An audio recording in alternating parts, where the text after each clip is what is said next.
Good morning. What is today? Like Wednesday, February 11th, in-house transportation. A little after 9, a lot of travel issues out there. See, we won't make any comments about the roads. They were way better this morning than they were last night.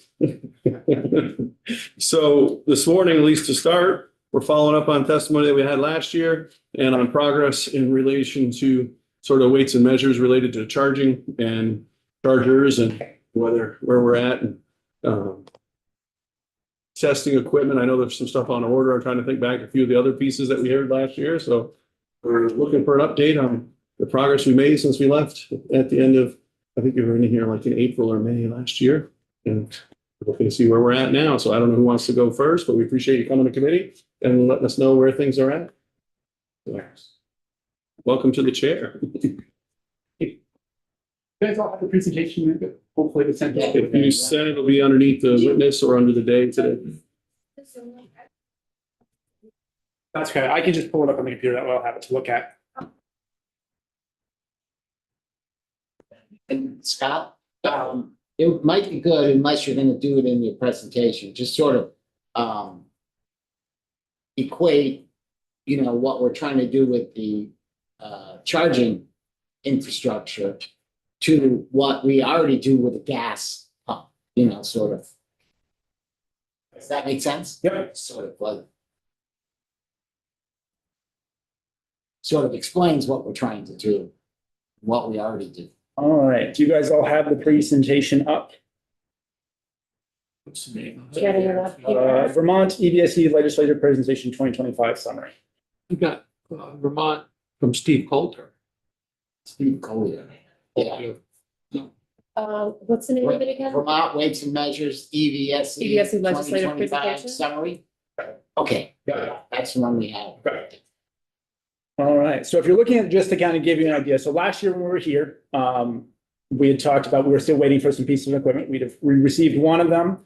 The picture you see on the title slide is actually the piece of equipment we were waiting for. And that is a testing unit, the two pieces, right? So if you see the gray box is this is a nice picture. This is a nice shady spot. Most of these don't happen. The gray box you see in the right side of that picture is the load emulator, the toaster. It's where you burn off all the heat from the power. And the black box is the actual testing unit. It is in fact a black box. So just to kind of get back to the framing of this. So Weights and Measures tests all commercial weighing and measuring devices in the state of Vermont, that being scales, from being your deli scale to a truck scale, to hopper scales, to a bunch of scales in between. We also do the same thing with gas pumps, liquid measuring devices, oil trucks, VTMs, vehicle tank meters, liquid propane gas, and a few other things. We do also witness tests. We've started witness testing a milk meter that's been put in the state and a few other things. So this is basically bringing the EVSE infrastructure into that same umbrella of that way. Everything that's used commercially is also tested and inspected to verify it, that it's accurate and correct for the consumer when they use it. And if you guys have questions, ask anytime. So let's go to the things we're going to cover today is kind of the infrastructure that we've seen out there, kind of show you equipment and testing, inspection logistics, some of our findings for this year, and what we're kind of looking forward to as we're going through kind of progressing this inspection in 2026. If we skip to the third slide, should be commercial and EVSE infrastructure. Yes. Did you want it to be on the screen there? Because it's not. It's up to you guys. That's more for you than for me. I said, if we're all looking at it, then. We will have some people come in who Okay. don't. Yeah. So let's put it up the screen then. Yeah, no, that's why I asked. I don't particularly need it up there, but if you guys want it, that's good. For thousands of viewers. Or if you've got I it. always feel that way until I say something wrong. And then I walk out the door and somewhere somebody's listening. So I don't know who, if they do. But you're right. It's not, maybe it's just a little shy of 1,000. So, Yeah. give or take, plus or minus, it's a rounding error. But boy, somebody listens because when I trip up, I hear about it.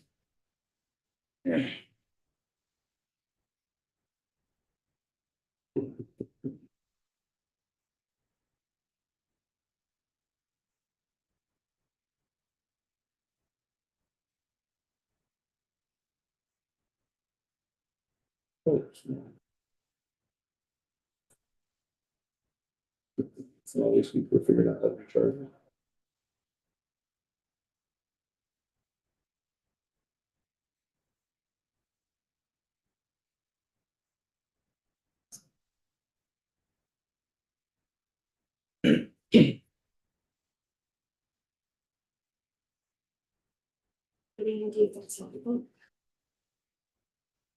As you can share. Mr. Chair, do you want me to give a little bit of overview of how we got here while Scott's working to put that up, or? That would be great. I think what Representative Pouch is looking for, that sounds great. Sure. So good morning, everyone. Steve Collier from the Agency of Agriculture. We are trying to do exactly what was referenced, which is trying to make sure that whenever people are buying electricity to power their car, that they're getting enough they pay for. And it is intended to mimic what we already do for gas pumps. And so that the challenge has been, it's never existed before, that a lot of equipment was purchased, including with a lot of federal and state grant money without any regulation in place. So there was this push to build all the infrastructure without regulation, and then the regulation is coming after the push. And so that's a challenging thing to build. And what we're really focused on is we know that there's a dearth of power available, not too many. So we don't want to be pushing any viable units out, but we also want to be regulating them. Yeah, you can mute. Yeah, I am muted, but I have my speakers on, so because I'm also sitting right next to that. So Is it okay to ask a question? So we're getting there in, how are we compared to other states, just roughly? at the forefront is our understanding of it. Yeah. California has a pretty rigorous program, but we're really kind of on the leading edge of regulating. And a lot of that's because of Scott Nolan and Mark Paquette, who are involved in the National Council of Weights and Measures. And we meet nationally with the whole group, where, they spearhead a lot of these efforts. So we're at the forefront. And we started with AC, the slower chargers, and now we moved to DC. We're very pleased with how the progress that we're making. No, there's still gaps. Not everyone is registered. Not all the equipment has been tested yet, but we've really done a lot and we've gone a long way. And Scott is really in the lead of trying to bring any equipment that's not in compliance, giving the business the time and space to get it into compliance, focusing on the accuracy above the other units. That all needs to come into compliance eventually. But that's what we're doing, and we're pleased with it. We think we're making headway. People are understanding they have to do it. Our group has also licensed the installers who work on the equipment, which is really important to make sure they know what they're doing. And importantly, we want all of the money that's going to buy future equipment to meet the technical standards so we don't have problems in the future. So it's a work in progress. It's hard to build a program from scratch when something started as unregulated, but we feel we're very pleased with the work, and there's still work to do. Thank you. Yeah. So I understand you are testing these EV chargers to make sure they are selling, that they're representing accurately what they're actually selling. And I assume that in your testing procedures, you are just checking to make sure the charger itself is clearly labeled and functional to the consumer. Because I've noticed that there are many different types of level 3 chargers, for example. And so often you have to kind of figure out how to use a new one, sometimes download a QR code, et cetera. So is that part of your testing procedure? I think Scott is better. I would say yes, we're worried about method of sale, and then I'll see the chair. Yeah, method of sale and labeling, we are definitely looking into, and that's going to be one of our bigger pushes this year. Because especially in labeling, consumer knowing what they're going to be able to get from that device, because as you said, they do vary in range, both AC and DC. So basically for consumers to make cost comparison between units and also make informed choices that, oh, I need a little bit of charge really fast. Which unit am I choosing to do that, right? Regardless of the cost. So, okay, going to the pictures, right? The gray unit is, this is kind of the testing setup. Our other setup is the same black box, smaller toaster on there. Got to there. All right, commercial EV infrastructure in the state. So this is, and again, these numbers are moving just to kind of give you an idea. So we're give or take, we think there's about 1,000 commercial EVSEs available to the public. Right. And that includes, so to give you an example, like the BGS ones across the street, our charge point chargers, right? They're, during the day, they're supposed to be for state employees. After hours, they are open to the public. So those we consider open and available to the public, and they're commercial because they're charging for it. There is basically an identical set of stuff up at National Life that is not available to the public. Those, anyone, if they go there, they can turn them on, but National Life has taken steps to make sure they're not on the maps for people to try to find them. They're not, again, they're not intentionally being available to the public, and they've got people there watching their parking lot even after hours, so people can get chewed out. So those up there, not available to the public. But if I work there, I could plug in and am I charged? Yes. Yeah, okay, but they're not public. They're not available to the public. They are commercial, but they're not available to the public. So that's, again, one of those things. Right now, those are falling in the line of not under our, or at least not an enforcement priority for us, right? So we're trying to focus on commercially available and commercial and available to the public. I hate to just ask questions, Go ahead, go ahead. but so we have a grant program for community development that helps condo associations and whatnot put in chargers, level 2. And I'm assuming some of those, you know, if you're a condo owner, you pay for, but it's not necessarily open to the public. So they may not, if that was the case, if I had a 12-unit apartment building and I put in a level 2 charger for the people in the apartment to use, and they're charged with, you know, a credit card, let's say, but it's not open to the public. It's not like, even though they may, you know, they might have a sign there, but they would not be at this point under this. Yes, well, and just to give you another example, there are other chargers. There was another one that was installed very recently in Montpelier. I'm not going to name where it is, but it is at a multifamily unit. I went and saw it this week just because I was like, what is that doing there? Because you can, but it's available on the map, right? That is not illegal. What I looked at was not illegal for trade device. It's perfectly fine to use for their tenants. But right now it's available on the map. It's advertised as public, being public. So that's one of the type of things we're going to have to address this year. That one they can still use it for the tenants, but we've got to get it off the public maps so people can't find it and use it. And again, I don't know where it's installed. You basically have to block the driveway to use it, and it's an AC charger. So I don't think the intent was for public to use it. So we just got to find it. Like, I mean, right now it's a matter of some, like in that particular case, the owner doesn't live there. I've got his name, trying to get a hold of him to basically bring that off the public map. So there is, we'll call it a gray area, but we kind of have a way of like, if it's not advertised for public use, then, you know, it can be a privately used with an association, let's say, or a work business. And they can go ahead and charge for it, but it's their responsibility to know, hey, it's accurate and all that. Yeah, and they also have to use proper method of sale, right? Like they can't charge by time. They still have to charge, or they can't charge by time alone. They still got to use the kilowatt. Like all the method of sale stuff still has to be there, just because everybody's got to have the same method of sale. Just like you wouldn't expect to go up to a gas pump and be charged by the minute you were filling your tank with. Yeah. So as long as they come with the basic stuff, yeah, they're not going to be an inspection priority right now. So on that same subject, are you regulating? So this charger that's not available to the public, it's on the map, it shouldn't be on the map. Is it your purview to regulate things like that? It's our purview to basically try, again, this is going to be one of those verbal, hopefully it's just a verbal compensation. Hey, you didn't really mean it. No, I only meant this for my tenants. Cool.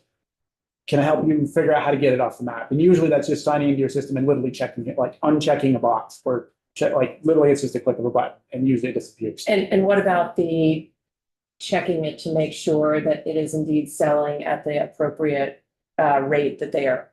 That we would do, like, again, some of these we're not going to know are there because they get put, like, we're still working, and as Steve said, we do have a place and service program with service providers, registered service agents, to let us know we're doing. I've got a slide on that, but that's also one of our things, because we're not getting a lot of placement services yet. So we're trying to reinforce that with them this spring. Like, hey, when you guys are putting this in, just send us a piece of paper letting us know that they're there. That way we can then follow up and see where, like, are they fully commercial and available to the public? Are they, as you said, multifamily dwelling, not really supposed to be available to the public? Are they like a private thing? Making sure of all of those things. So yeah, the enforcement will touch on those. And again, if they, in the long run, if the intent is not to be available to the public or not to be commercial, they will not but once we're there, we'll maybe check on them just because we know, because then most of these devices can turn over in a moment's time. It's like, oh, I'm not charging today. I need to charge because I'm losing money on this. Somebody can go in and change their system and basically be charging in 5 minutes. So they won't be a priority, but they'll still kind of be around. Okay, so it's a low priority on your list. Yeah. But you will be interacting with them at some degree. Yeah, again, this case, the one we saw, it was available on a public map, which is how we find the new ones for the most part right now.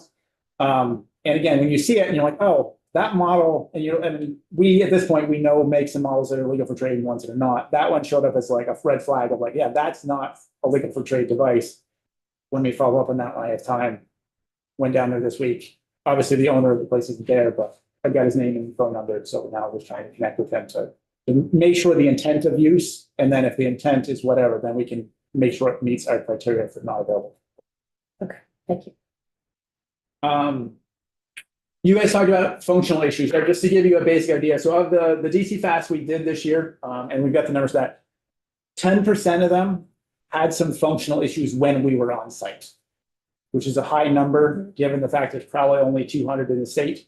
On the AC side of level, AC stuff, functionality issues, we saw only give or take 1% of the stuff we were at. We weren't at all 800 of these, but for the most part, when they're there, they're working.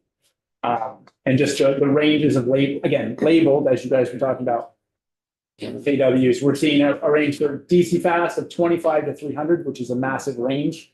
A 25 is almost like an AC charger. And on the AC side of things, we're seeing things as low as 3.3 kilowatts, which is almost as slow as plugging it into a 120 volt, all the way up to 21.6, which is again hitting that lower range of DC. Can I ask the functional issues, not necessarily, measuring the electricity, but it didn't really work or so? Yeah, functional issues were classified as we had a problem testing it. We might have been able to run one test, but then afterwards it wasn't functioning well enough to run the second test or third test, depending on what we were doing. Some of them, like there was a set of, just to give you an example, there was a set of Teslas down in Bennington. The inspector went in to use it. Everything appeared to be on. He plugged in, started the test. Things started and then went bad like halfway through the test. So we were not able to complete even one test. At the same time, a driver came in, was trying to use one of the other chargers, and it seemed like the whole place had kind of gone offline at that point. I think anecdotally, people who go and use fast chargers, tend to occasionally run into like, I don't know, it's just not working. I'll go to the next one. Yeah. Or you have to do it several times. So that's not unusual, I think. And they all have, the other thing we're also learning too, and again, we use a lot of these, they all have a different rhythm to the way you plug them in and activate them. And some are most of them are pretty similar, but some are very different than others where you really have to plug in and it will then, you have to let that kind of do its thing before you activate it. Most of them, you can kind of mix and match the order, but there are some that if you do it in the wrong order, they will not work. Yeah. What kind of authority do you have when you go to these places? Are you allowed to say, all right, nobody's going to use these chargers until we're done, kick them out, or? We can, but we don't. That's just not when we're doing gas stations.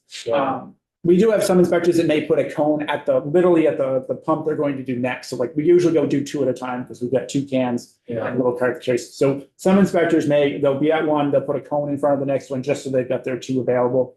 But most of us just get in line and wait. And again, with the DC side of things, usually it's not more than 15 minutes that somebody's there, so it's not really a big thing. AC side of things, there are some. There was one particular charger across the street. I had to come back 4 times to find a day when somebody wasn't using it to actually test it because it basically, some of these become personal chargers almost because somebody gets there in the morning, they're parked there all day for work and they're charging all day, every day during working hours. So that's where the AC side of things, it's just a different animal of testing because they can be used for hours. Even when they're done, as of currently, we do not have the policy that we would unplug the chargers to test it. We're still leaving them plugged in. Again, that may change in the future if the charge is complete. We would never unplug a vehicle that is currently charging because one that can be dangerous. It can damage the equipment and the vehicle doing that.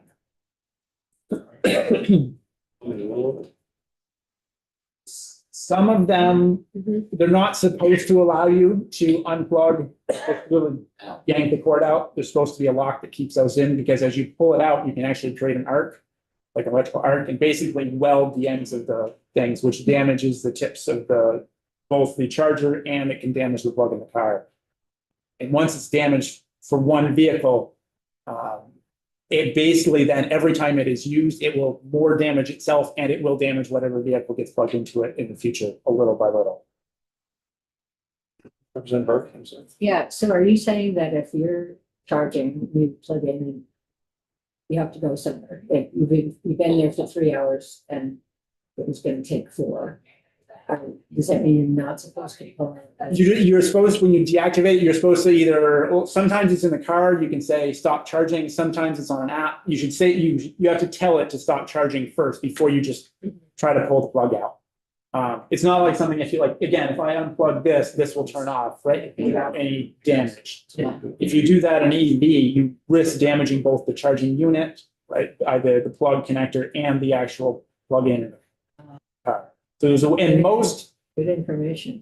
most vehicles have those things and they're operational. So when you plug in and it starts charging, that plug is locked in that car.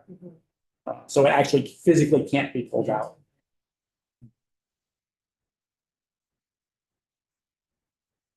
Just to kind of give you an overview of the, again, the program, I think you guys know most of this. So we license, and again, I'll get into the numbers and where we're licensing this at. License the devices currently, it's $25 per plug. For the EVSE devices, annual inspections of as many as we can get to. Hopefully it will be all of the DC ones and a good majority of the AC ones every year. Going forward, we are testing for compliance to NIST Handbook 44 and method of sale violations. Some of the method of sale stuff is not. There's also method of sale stuff in NIST Handbook 130, which covers method of sale for everything, and Vermont adopts both of those regulations. We also license RSAs, registered service persons. They're all, might be also be called dealer repair people. Vermont still has the older language. Nationally, they're called RSAs. We license those people, and those are the people that are licensed with us, and it's the same for every device type. These people can sell a scale. They can go place a scale and like install it somewhere, place it in a service. They make sure it's accurate and correct. They send us paperwork letting us know it's been there and that they've been doing it. Or in this case, if something's broken, they can fix those devices as well. So the same thing, and we're at this point onboarding all like RSAs. So it's certified. Then they can go ahead and install it, start selling, and at some point in the year, more than likely, if it's a DC, you get around to like checking them. Yeah, and even new ACs we would like to get to, just again, to make sure correct method of sale was used. And that's part of a letter that's going to be going out. It's just to remind people, hey, need to have this method of sale first. Make sure you're like doing these things, make sure it's collecting tax, because we've also had a lot of dialogue with the tax department. But look, sales tax is supposed to be applied, and it's supposed to be applied across the board. There's no real exemptions for that. So we're also trying to just mirror their message and also provide that information. Make sure again, it's even everywhere. It's currently not what we're getting there. And then follow-up inspections, again, when we start to see stuff that's out of compliance, like this year. So the taxation question, so I'm interested in that because we've talked about when we're trying to that we're not getting taxes from EV charging like we are from gas. And so it seemed like an easy thing to say, well, let's just put a tax on chargers. And the response has been, well, we can't do that because we can't distinguish between if somebody's charging their refrigerator versus charging their car. But you're talking about, we are putting a tax on level 2 and 3 chargers. Now, all power sold away from and again, Will Baker at the tax department is the person to talk to for all the actual questions, because he's the one that's given me all this information. So I am just passing on what he's basically, all retail sale of energy is supposed to have sales tax, both state and local tax, if it applies. And Will Baker would be the one to answer all your technical questions on tax. I'm just kind of here. Okay, Will Baker in the tax department. Okay, thank you. Yeah, and he's been very good. We presented back to back at things, just kind of answer different questions. But yeah, technical questions, but yeah, it's from what he told us, it's supposed to apply to all of the stuff. Even level 1? again, from what he said, that's more of a question for him, but again, he just said all, so, and again, what is like, again, in theory, you could run a power cord to this outlet here. But is that being taxed on the, it might be being taxed on the back, Nobody's selling it either. yeah. It's- I mean, it has it's not to be, selling, yeah, right, it has to be Right, that you're right. selling it, Right, good point. but that would be a 6% tax. 6% sales tax, and if there's a local 1%. Right. And throw a gas tax on, or whatever. And can you tell us if right now there are some DC chargers out there for public that is collecting 6% sales tax? Yes, some brands are, on the DC side of things. Just trying to think. ChargePoint is, Tesla is, I think EV Connect and Via Link, who operate, are the in-between for most ABB chargers, were not as of the last one we finished, when we were testing in the fall. But I mean, assuming we just keep going along, getting better and better at this, at some point, though, there's an expectation and a goal that they'd all public electric chargers that are selling electricity would have a 6% sales tax on it. And that would be collected and Yeah, and again, this is more a question for Will, but I believe that applies to like the tax would still be collected even on like the multifamily dwelling things, I think. But that's more of a question for him. yeah, that. Whenever there's a charge, like again, whenever it's not free, there's supposed to be a sales tax on. Will told me both the charge for the kilowatt hour and if they're charging an hourly fee, it's supposed to be 6% on all of it. So. So I've got a level 1 at my house and I'm not getting charged sales tax. So, it don't work. I have a level 2. And, it's going through my meter. There's no charge on my electricity coming in my meter. So is it a gray area whether That's a question for Will. I don't know on those. well, that's a good idea. Yeah. And then again, when things, again, we do the ask, right? We ask people just to kind of finish off the slide. We ask for compliance, then we do some write-up, we do some paperwork for compliance. If we're still not getting compliance, then things can eventually devolve into penalties and further violations. That's kind of how the program works. Stand to start. Testing equipment, we now have 2 testing units, and that should be sufficient for future from what we see right now, depending on how many chargers we get, but we're feeling like that's probably a pretty good place for now. 1 unit can do AC and DC, 1 unit can just do AC only. On the DC stuff, like the one you pictured here, the current standard is we run 2 tests of that.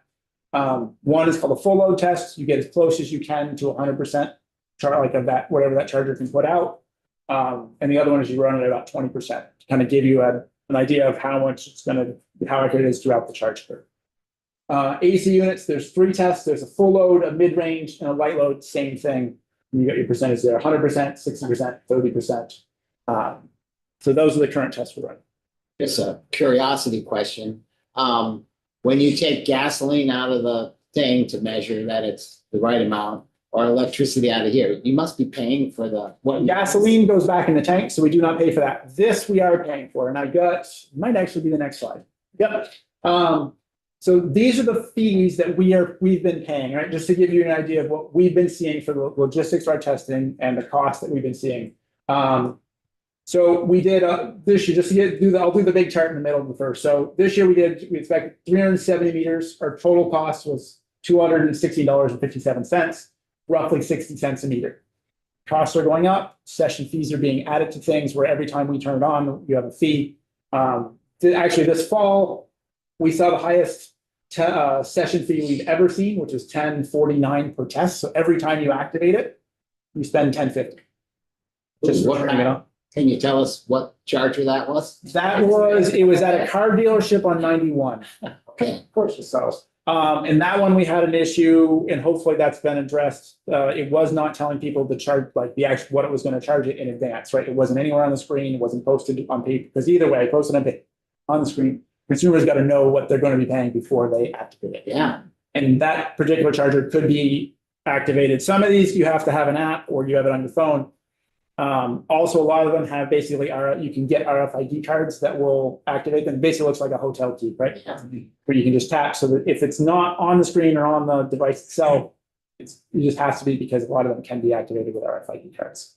Okay, so just to kind of run through the numbers real quick. Cost per kilowatt hour we saw as low as 19 cents, as high as $1 per kilowatt hour. And then we've got the averages for AC and DC there, 42 cents for DC, 27 for AC. And I said, those are going up. We've seen an increase in the past 18 months. So we've been doing this. Session fees, those are getting added on more often. Most of the time, they're give or take 50 cents. Sometimes they're like $1. The 10.50 was definitely an outlier, but we did see it. Time-based fees, you have basically $1 an hour to $1 a minute for charging on the time-based fees. How aggressive the owner is trying to get that person out of there. That would be if you're done charging. Most of the time, there have, again, been a few that seem to be charging by the minute when you're actively using it. And maybe the charge goes up when you're fully charged or. I'm trying to think. The one I've seen one I can remember that was doing both, it was just a flat rate fee when you plugged in, like as soon as you commenced, it was so much per kilowatt hour and so much per minute. And that as soon as you were done, the kilowatt hour charge obviously went to zero, but your minute charge kept going. So there's a whole mix. Oh, yeah. And which would be a good reason that when you go up to it, you know how much you're going to be charged. Yes. Yeah. And that's super important again. And it's no different than a gas pump, than anything you were going to buy in the grocery store, right? You expect to have a price on it where you would know what you're going to pay with it. And there's no different in any of this. So it's not, there's just more ins and outs to this and more ways to charge. Like for instance, Florida has gone and changed what they allow in the state. They have changed from what the national standard is to, they have said everything needs to be by kilowatt hour, just like gasoline is by the gallon. So that means any of those, you can't have any of these other fees. You've got to, whatever you want to make, you have to incorporate into the kilowatt hour cost per kilowatt hour, right? So it just makes it cleaner for the consumer. It's not currently the national standard, but I talked to the director of the program there, and he thinks, and again, I actually think he makes a pretty good argument for that, making it as clean as possible for the consumer. Everything is the same. You've got to build all those charges in. And it's not a terrible idea. So it is being done differently around the country. Give you just to finish up this slide real quick. AC meters take 20 to 30 minutes each because the tests are a little bit longer because it takes longer to get the energy out that you need to get to the minimum amount they specify. DC meters, 15 to 20 minutes, they're pretty quick. Our initial cost of the 2 units of equipment was about $180,000. Thank you, the legislature, for picking up a good deal of that, which again allowed us. What that does is allow us to charge a $25 license fee versus some other states that haven't had that done. They have to charge $150, $200 license fees to cover the cost of their equipment in their program, right? So this is where that has been really helpful because we've been able to keep the cost down to, it's kind of similar to other weighing measuring devices, not having exorbitant fees for these new things. And then our annual calibration for our testing equipment is basically $3,000 per unit. Right now, we're going to be doing them on a 2-year cycle, and we'll see how well they hold. And Scott, you did 370 inspections for all of 2025. Is that There was meters, yes. right? Thank you. These are all the apps we have to do this. Yeah. They're all different. They all function differently. Some of them are nice and compliant. Some of them are not.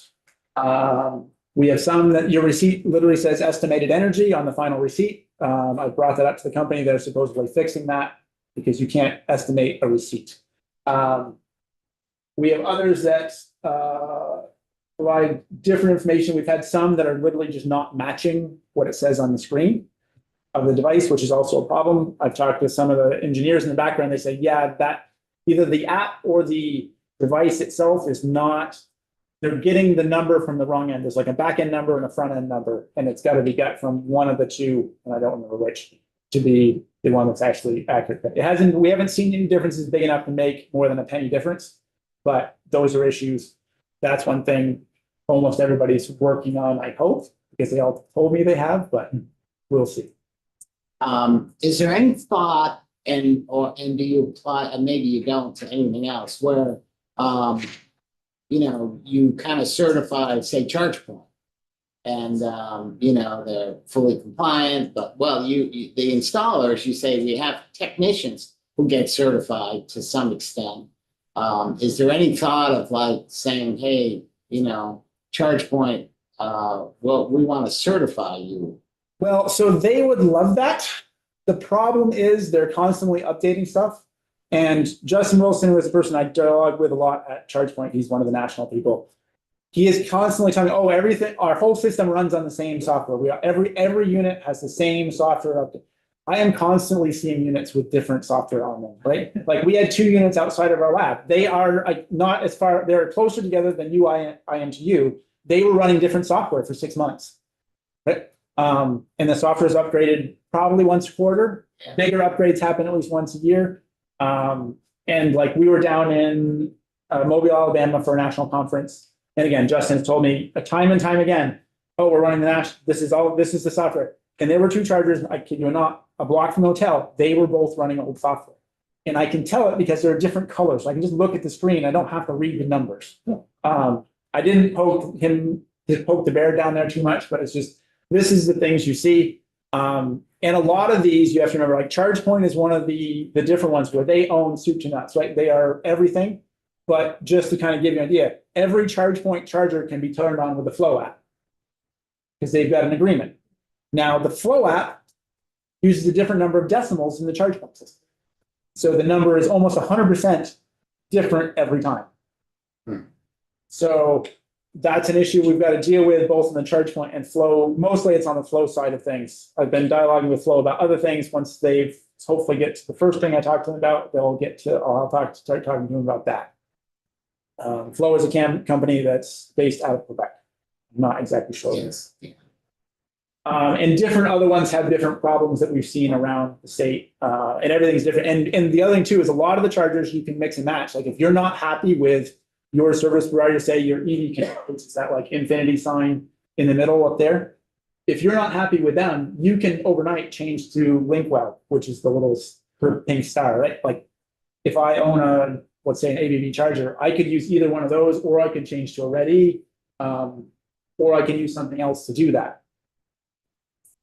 So some of these apps, they're not involved in actually the equipment. You're saying ChargePoint is. They make their own equipment, they got their own app, and it's all integrated. Sort of like mobile, they have their own gas pump and all that, which I don't think they do, but maybe they do. But Used to. it's quite a mix of things happening here. So no Electrify America in the state of Vermont? Okay. And just going along Representative Pouch's questions, like it's a bit the Wild West out here, right? And as an EV charger, you experience, it feels a bit like the Wild West because there's so little consistency. But from a user perspective, I look at ChargePoint, I look at Electrify America, which is not here, but it's in many other states, and the Ford dealers as just like very straightforward, like the easiest ways to charge. The Ford dealerships, you can just use your credit card. I expect there's probably an app as well, but that's a really easy way. I'm just wondering, as you're working with all these different companies and seeing all the challenges and the different ways you have to download the app, scan the QR code, do this, do that. It's a bit ridiculous.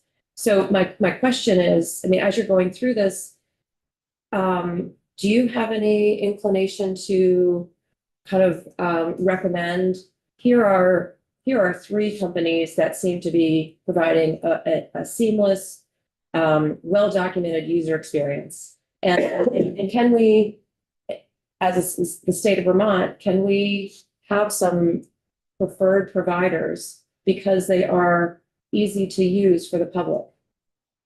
You can, and some do work better than others. Like ChargePoint system is pretty seamless.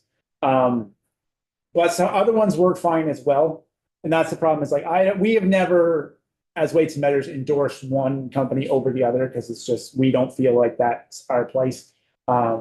As a state, the state could decide to do that, and we wouldn't be the ones probably deciding to do it. But they all, again, they all have their own issues, and again, the downside to like the charge point thing, which is a fairly seamless user experience, is it costs the actual owner of the devices more to get that. Because they're paying a $500 a year per plug fee, plus all of that. I've also charge points, customer service. I don't hear a lot of good things about them. Summer and I were on a first name basis with this one lady last summer because we had to call them so much just on our account being having issues. So again, I don't say was that some are better than others. Obviously, sometimes they just don't exist wherever you're going, right? So the consumer is sometimes tied to, oh, I go here, so I have to use this Nudo device. And they've been fantastic to work with on the national technical level. They've been really trying to be active and trying to fix the problems we find. And their system works all right. And there is at least one bill out there for requiring public chargers to accept credit cards, which kind of circumvents the whole app download QR code rigmarole. Is that something that you all are looking at as part of your testing? We are. So there is a statute currently in the state of Vermont that does require that. It's not enforced by us. It's under the public service group.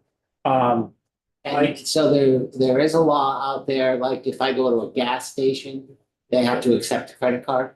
No, just for the EV stuff, there's a current law that says all EVs must be able to be activated. I think it even said it specifies that you have to be able to pay cash for them. It's a very strange law, but again, that's not something that we enforce. It is already on the books, I believe, in Vermont, because it was last year. I don't think anything has changed. It's not getting enforced. I will give you the heads up that if legislature goes ahead and does that, the EV industry and its charge point is going to be the first and foremost, and they are going to scream bloody murder. And if it is enacted, we can enforce it, but everybody will hate it. The cash part, I'm Well, sorry. I mean, not just cash, but even if you said it needs to be able to operate by a credit card, right? Charge point system basically doesn't do that at all right now, doesn't allow that. And so you're gonna get a lot of these people, they're gonna be really cranky. They're gonna be like, again, that's what is decided. We would enforce that. They would be very cranky with me, but it's just that's part and parcel of the job. It can be done. We'd have to give them a long lead time because a lot of these systems will have, some of them will need physical upgrades, and some of them will need a lot of changes in the background if they're still gonna be able to work. So again, not saying it's not possible, just saying you're gonna get a lot of opposition from industry, and you're gonna get some that are gonna say, we're not gonna comply with that. And then you have to deal with those repercussions as well if something's offline because of it. And to clarify, there already is a law on the books that is not being enforced. That's our reinterpretation of it, yeah. And one other thing about the app. So this one here is an app, and we're gonna probably start seeing more of these types of apps. This is an app called MontaCharge. This is an app that was built to run other apps. So what it does is it has a master account at ChargePoint or Blink or wherever, and these companies are trying to fight it. But you can get into that, and it will, in theory, basically activate whatever device, wherever, through that one app. Problem is, a lot of times, this MontaCharge app will advertise and charge a higher price than what is actually advertised on the device, which is illegal. If they wanted to do a similar model but charge just a fee for having the convenience, that would probably be interpreted as legal. So you're going to start to see some of these as well. We actually found about that one from industry itself because they were like, this is going on. We haven't actually been able to get it to work, but it is out there and doing stuff. So just like there's all these things coming on board to add a little bit more confusion to it. So obviously there's a huge interest within the committee. And we're past our time and we have other witnesses on another subject. And we do have a little bit of break time after that. I think we're gonna have to find a way to ask you to come back and schedule a bigger chunk of time, because I clearly sense we're not done with our questions in the committee. Is that fair to say? We have a lot more. Yeah, Yeah, So, we're halfway through. I didn't realize, I guess, we were Everything scheduling at 45 raises more minutes plus. questions. So clearly that we would like you to work with Gabby, get to bring you back, and I'm sorry to do that to you, but, or we can put you on hold if you can do that, take a break and come back after this piece, because we have another 15, 20 minutes in the schedule that we could, or 15 minutes from 10 to 10:15 that we could do, but I gotta be respectful to the, I mean, I can hang out for a little while. I mean, how long? I don't know how long it'll take after, judging by the questions, this next piece is 15 minutes. Okay. So, I will. and then we have another chunk after that, depending on people's breaks, and then we'll have to work with Gabby to bring you back by judging by the interest level. So, thank you very much. We definitely need a lot more time than what we allotted, and we'll, thank you, and we'll apologize for that, and we'll regroup, and from what I'm gathering, I'm assuming we'll bring them back. But today is an advocacy day in the State House, and we do have guests that, asked for some time to speak to the committee, and I very much appreciate it. Obviously, your subject is very much of interest. Yeah, absolutely. And so now we have, I guess, coming up three. I'm not sure who's going first or who wants to be in the chair, but we're certainly welcome. Apologize for being a few minutes over, and tell us about your activity and efforts this morning.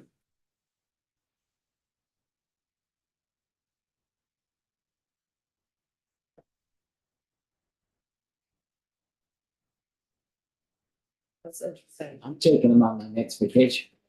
This guy, right? Right.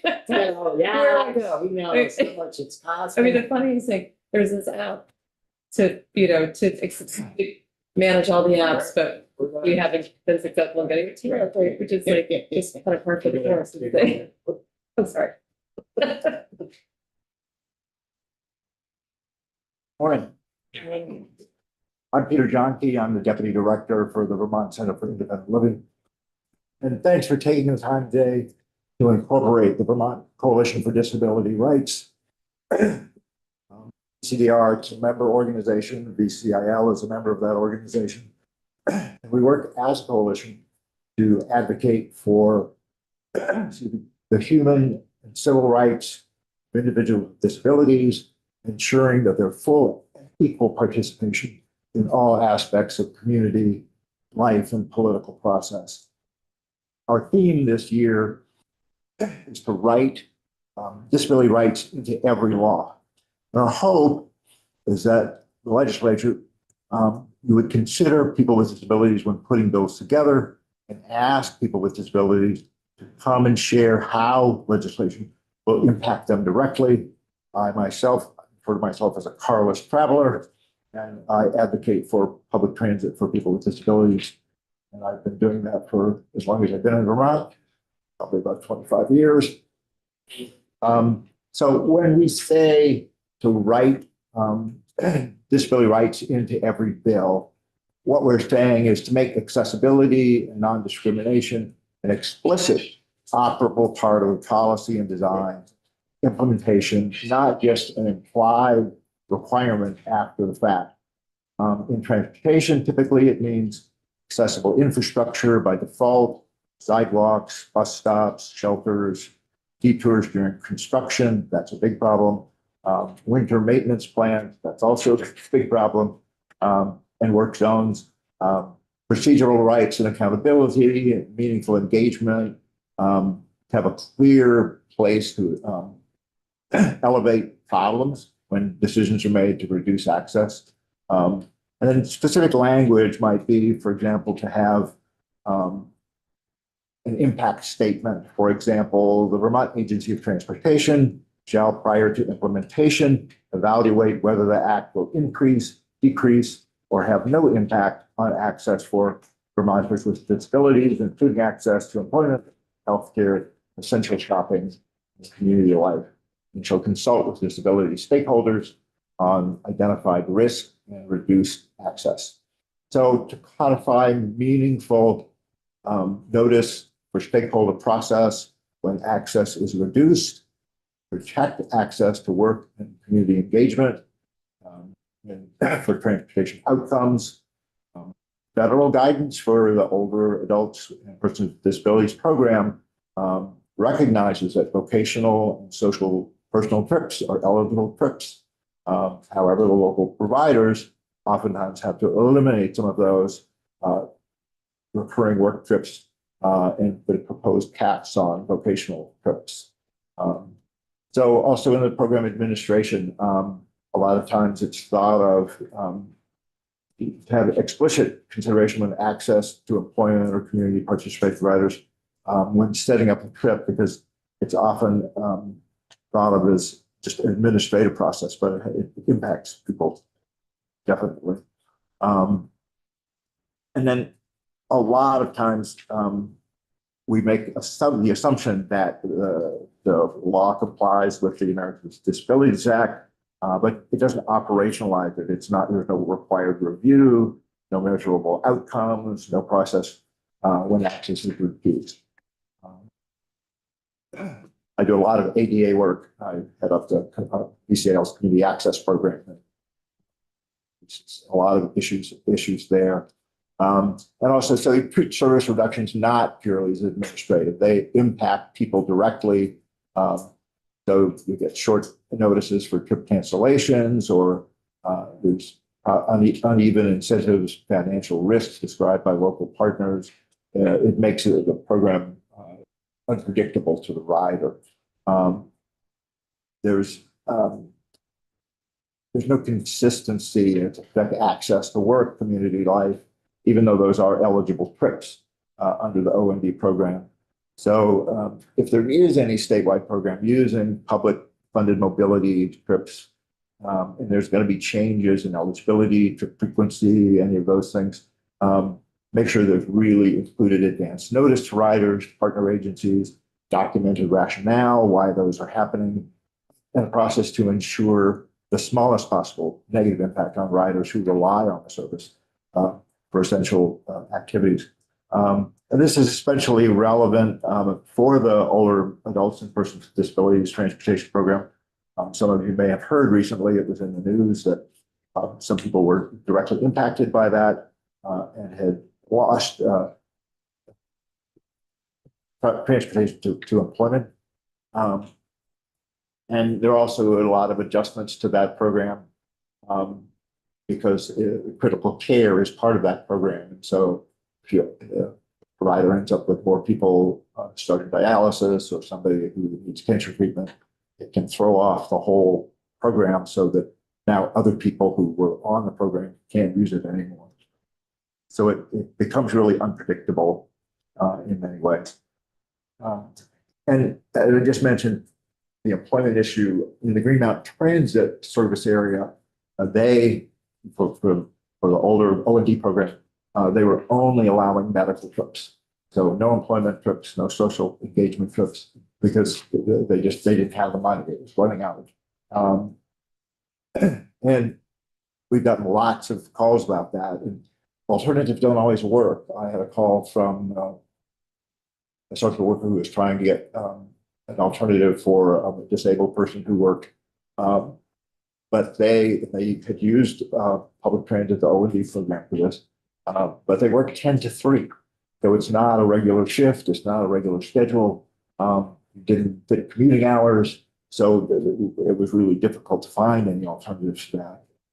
And there were specifically 9 people in Colchester who lost transportation to employment, one of them being my colleague in our Burlington office.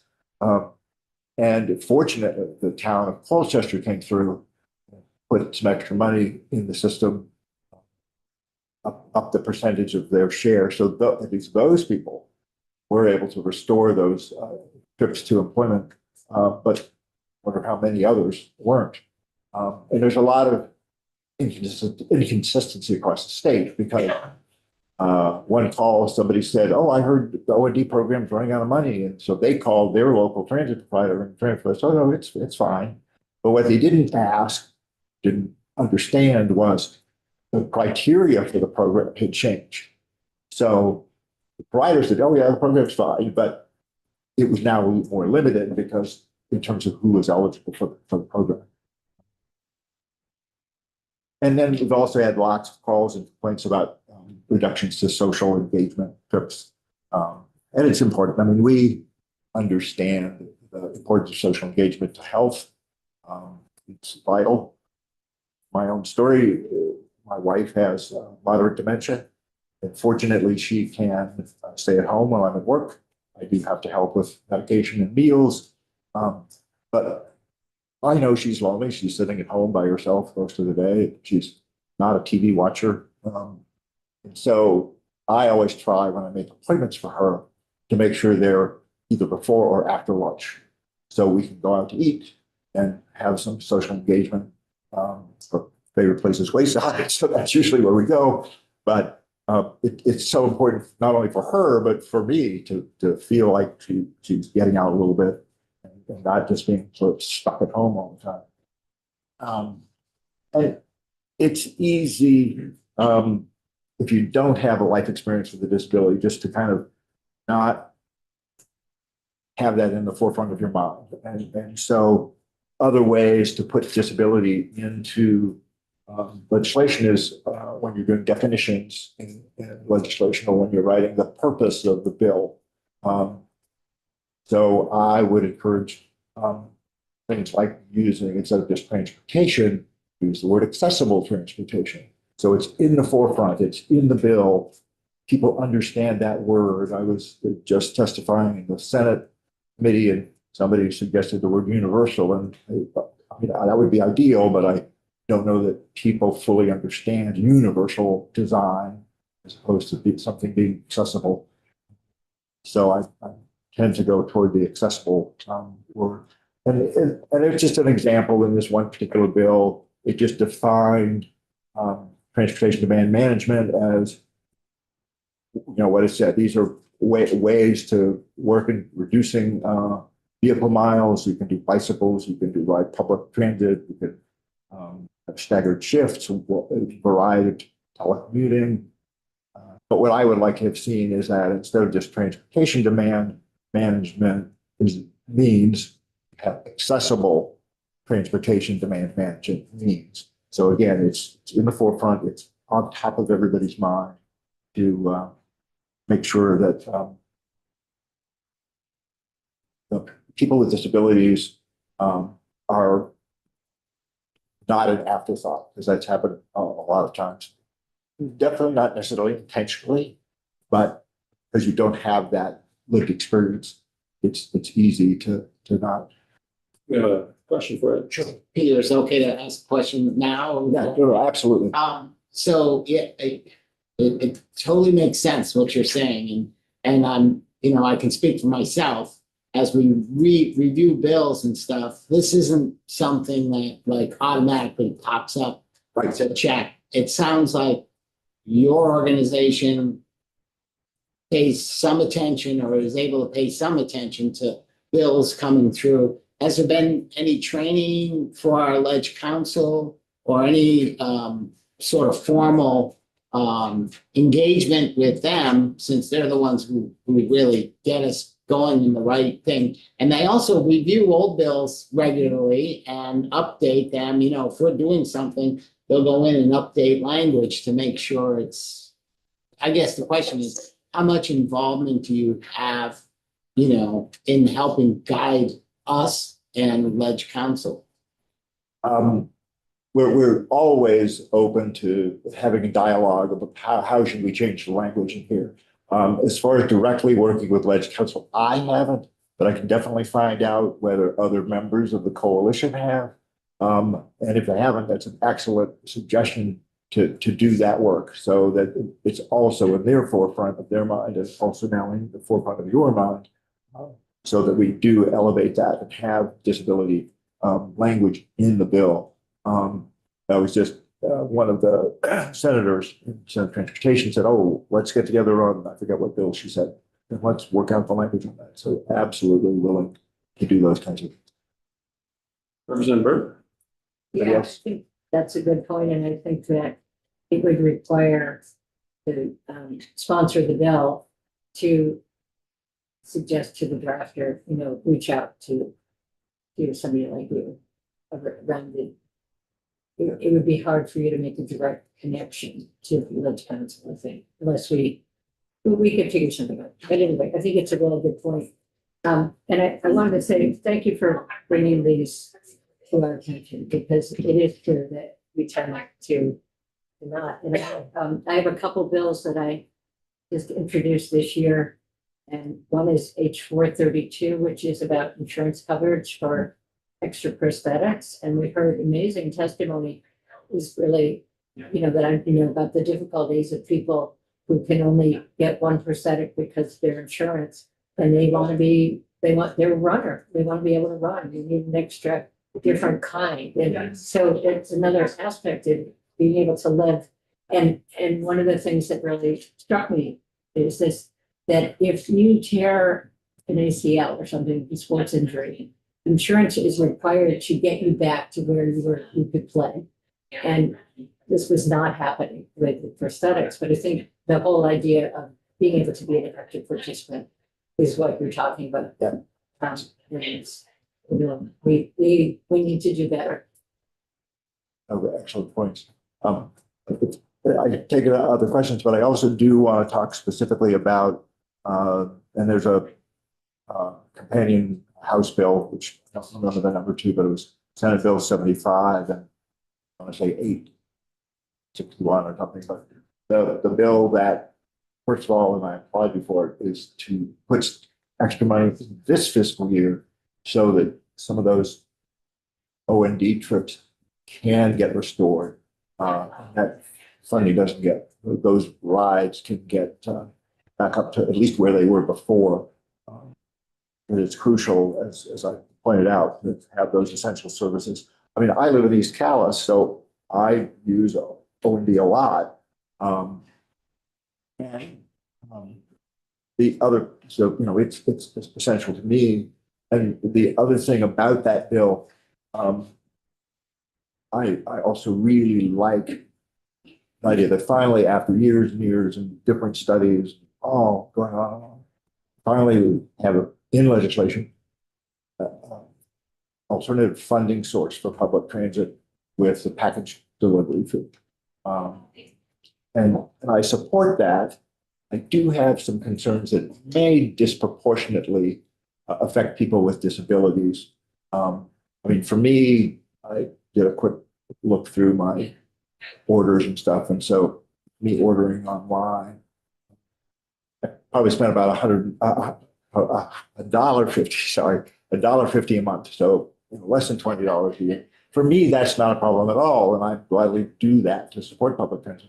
But for somebody who's on a fixed income, even that small amount of money could potentially be a problem. And the other thing I think there may need to be some tweaks in the bill is if I live too far away to use DoorDash or one of those shopping delivery services. But so if I do that, they bring down groceries. Well, groceries aren't counted because they're not taxable item. But what happens if I have rolled toilet paper in there? That's a taxable item. So now am I going to pay 30 cents delivery fee on that item? So little tweaks like that we need to look at. What was the bill number? Sorry. On the Senate side, it was 75. I can't remember what it is on the House side. It's a companion bill to that. But I mean, just as an example of why so much of that happens with people, just even without disabilities, people in rural areas don't have access to stores and stuff. I mean, I live in East Calais. Fortunate that I can ride share to work, so I get dropped off usually either at Wayside and take the bus into Montpelier to my office. Sometimes I get dropped off near the co-op and can walk to my office. And so I can walk in Montpelier and go shopping, go to the pharmacy, but get the ride share going home. But even getting to Walmart, which isn't that far away, but it's a whole different bus route, just isn't feasible. So therefore, I'm doing a lot of ordering online because it's the most efficient way for me to get things. So questions there. And then I have one other thing I'd like to share. And it was mentioned before is the infrastructure and the needs for accessible sidewalks in particular. As I said, I do a lot of ADA work and always telling towns that sidewalks are programs. So they need to be accessible, they need to be in good repair. Obviously, it's a whole nother issue in turn maintenance.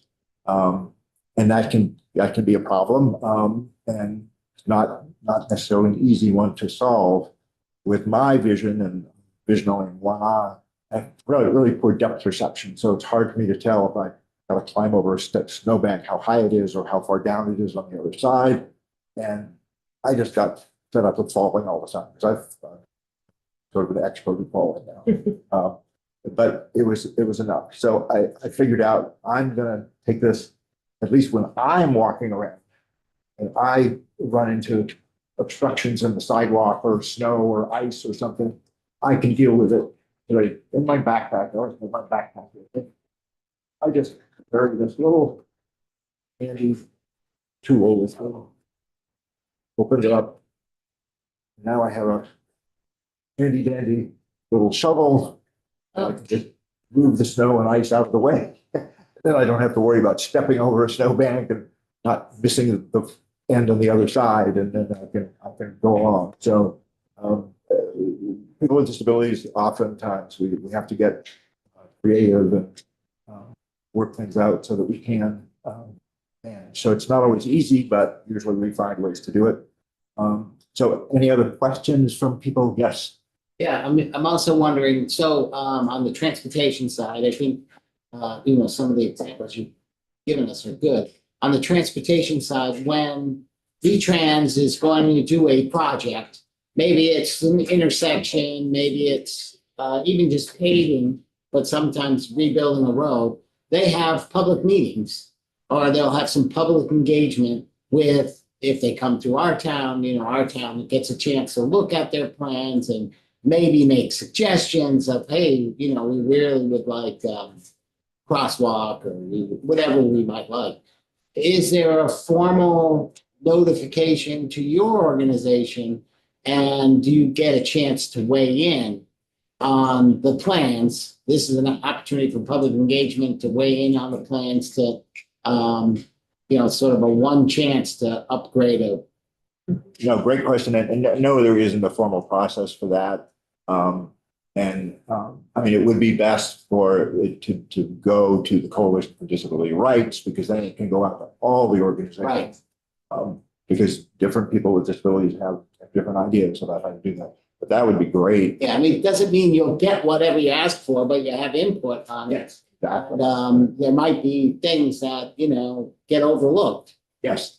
Oh, yeah. Oftentimes things get overlooked because, again, if you don't have a lived experience, it's really hard to think in that way. We understand that. So that's why we're here and try to educate people and go forward with that. So I want to thank you for having me this morning. And I'm happy to connect with people anytime. Questions, let me know. And you have your contact info. Or Or what is the best, like you said, Coalition for Disability Rights, but yes, well, you could send, I mean, if you send it to me, I can make sure it gets to them.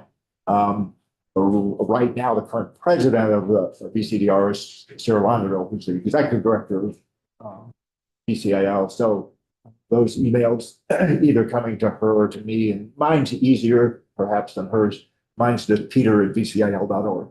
So it's an easy email to remember. I'm happy to share that. so BCIL is sort of the. Well, that'll change because I don't know when her presidency term is up, and then it may go to, Disability Rights Vermont, or it may go to Arctic and Rutland, or, so it'll vary. I think there is, they have not a very fancy website, but I think there is a contact form on their website, so.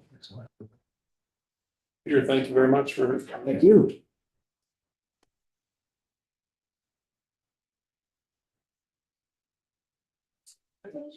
Up for the rest of your day. Thanks.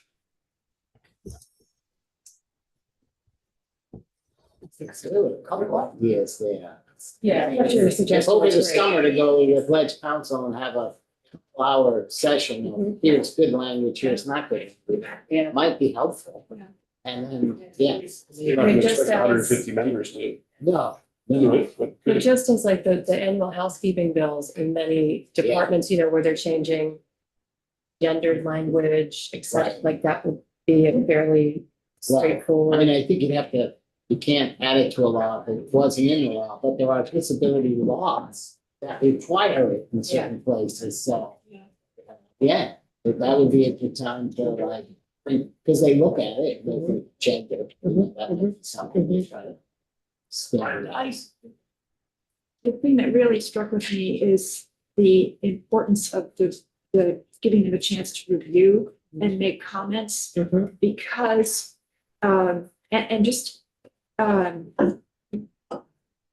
so appreciated the position of not blaming, but just saying, if you don't have lived experience, you don't know what you don't know. And I think, as our population ages, the need for this is, I mean, it's so expensive to make these investments. We need to, make sure we're getting it as right as we can get, right? Even though knowing that we're not gonna get everything perfect. And the minute somebody does it that own in transportation or, once that happens, all of a sudden the costs are gonna go up. Cascading effects, Right. yes, right, yeah. Okay.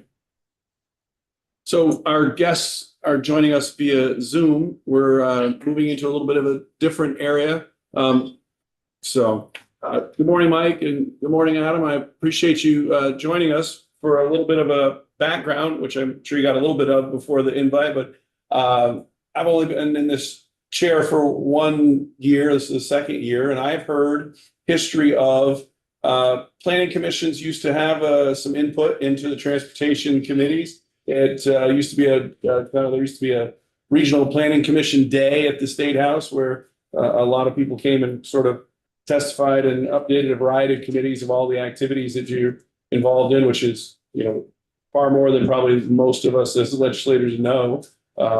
So we're going to kind of go through RPC one after another over the next few days.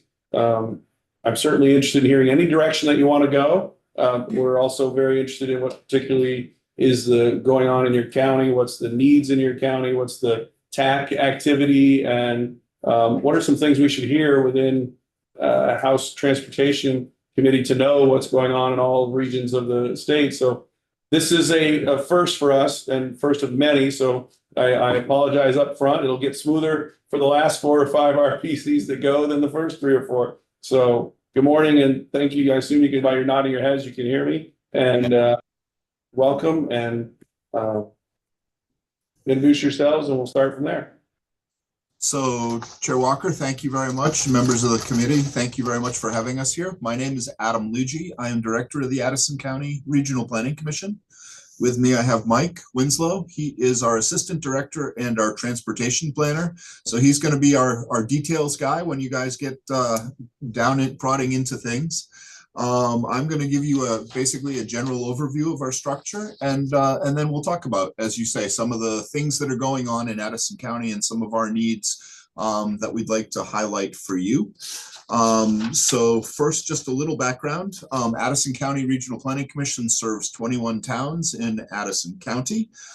We have a very active transportation advisory committee. That's what we call our TAC. That's made up of basically representatives of each of our municipalities. They meet 8 to 10 times a year, generally once a month.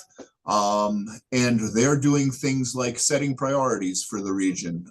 We set aside some of our TPI money that we get from VTrans for municipal projects, and they're selecting priority municipal projects. This year they selected some capital budgeting projects, for example, for a couple of towns that Mike will talk about later. We also have a very active road foreman network. That's the road foreman from each of our member communities. We get them together probably 6 to 8 times a year, and they discuss things like mutual aid, so sharing equipment. They discuss some of the latest best practices for roadways or complying with the municipal roads general permit. So they're a good partner, a good activity, and we work with them pretty regularly. I'm happy to tell you that we just finished the Addison County Regional Plan. We sent that to the LURB last Friday, the Land Use Review Board last Friday. It includes a brand new transportation section. And that is largely contains our plans, our marching orders, our priorities, our priority projects. Let's see, we organized our plan by largely by travel corridors. It covers multiple transportation modes, so it covers roads and transit, bike and ped, rail, air, ferry. And I would tell you our priorities, our mission and vision priorities are to safely support all modes of travel, to promote energy efficiency and conservation, to enhance regional land uses and the region's sense of place, to exhibit resiliency to natural resources, and one that we hope is near and dear to your heart, to leverage sufficient funding to maintain and expand the system as necessary. I am going to let Mike go into details, and we're happy to answer any questions. It looks like you might be raising your hand, sir. Yes, yeah, I have the presentation on my computer, but it's not on the big screen. I don't know if we want to get it on the big screen so that anybody else joining in would be able to see it. There we go. All right, now it's on there. Okay, great. Thank you. And Mike has skipped right to basically where we are in where we are in our presentation and where he starts. So I'm going to let Mike take over. All right. So I'm going to dive into some of the issues in the region and some overview of some of the major projects we're doing. I'm going to focus on 2 corridors within the region that are of particular importance for projects that are going on funded by VTrans. The first is Vermont 22A. That's 45-mile or a little less than 45-mile route that on the western side of the state runs from Fairhaven in Rutland County to Ferrisburg, where it hooks up with Route 7. It is a main travel corridor for freight traffic because it connects to the Port of Albany, which is a place where we can have ships offloading on the Hudson River with Chittenden County. So a lot of the freight traffic coming to Chittenden County from the south is going to use the 22A corridor. VTrans has programmed a number of projects along the corridor to widen it and improve the paving and do some reclamation. The projects are there, they're programmed, they're moving along. Our local communities would like them to move faster, of course. I'm sure that's something you hear from every community on every project. But once those projects are completed, it will be a really nice looking road. Right now from Addison to Vergennes, it's a good wide road, good freight traffic, but particularly from Shoreham, Orwell south, the road's narrow and needs a lot more attention, and that's where the projects are focused. With that additional work, once that work is completed, it will be an even more attractive truck route. And one of the big pinch points along 22A is the city of Vergennes. City of Vergennes traffic speeds drop from 50 down to 25. We have the only crossing along 22A of the Otter Creek. And coming off that bridge, there's a 11% grade, which at slow speeds, winter conditions has led to multiple truck stops. Not to mention that the freight traffic in downtown Vergennes has for over 50 years been identified as a problem. There are an average of 800 trucks, large trucks, tractor trailers, will go through Vergennes each day on 22A through the downtown. That's disproportionate to most other communities that we've had a chance to look at. It's much more than Brandon, much more than Woodstock. In those cases, in cases where freight traffic does move, it doesn't usually move through a downtown like it is in Vergennes.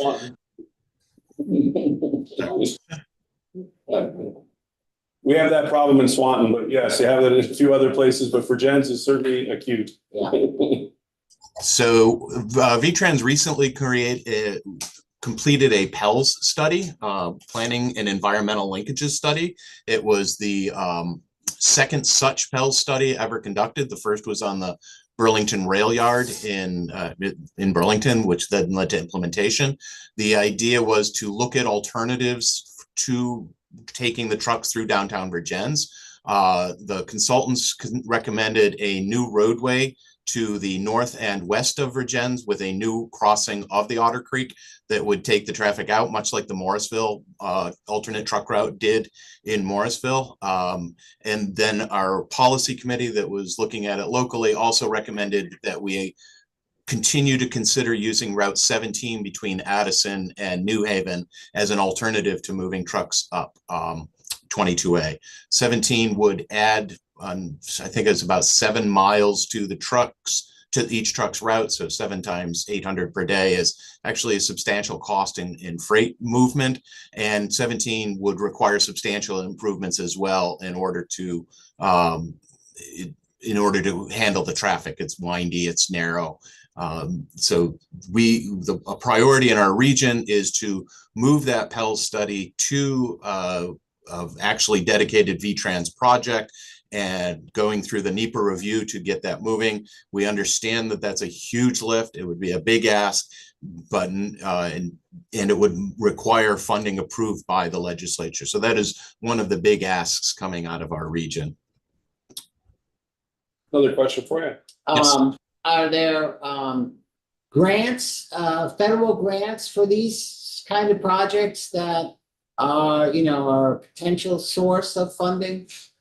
Potentially, we would need to collaborate with VTrans on finding any of those grants as they might exist. I certainly think that when the Pels study began, there was a vision that there would be more federal funding available for projects like this. That pot of funding seems to have shrunk quite a bit since the Pels study first started. Yeah, no surprise there. And that would also still require some kind of a state match. Exactly. Yes. So we're not looking at this happening in the near future, but the next step would be moving it into the NEPA process and getting a project program through VTrans, and that's what we're advocating for.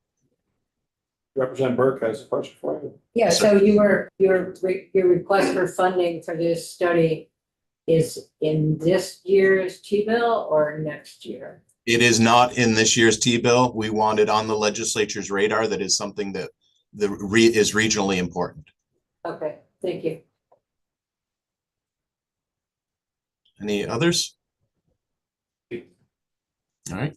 I'll move on to the other major corridor, east-west, north-south corridor on the western side of the state is US Route 7. It's generally in good condition. One item that we would like to support is the envisioning of roundabouts at the transition areas between rural land and developed land. We missed that opportunity a couple times in Ferrisburg. We would like to see it happen in Middlebury at the northern end of Middlebury.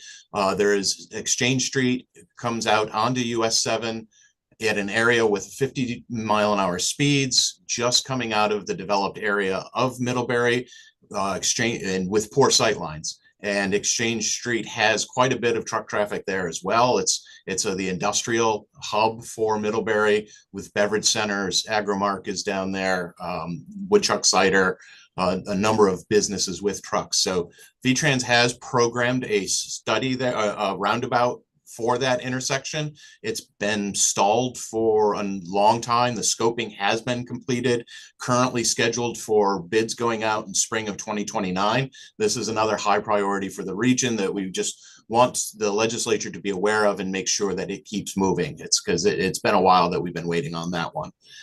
The other item that I mentioned specifically is the bridge over Lewis Creek in Ferrisburg. And this is more just for general awareness. That bridge needs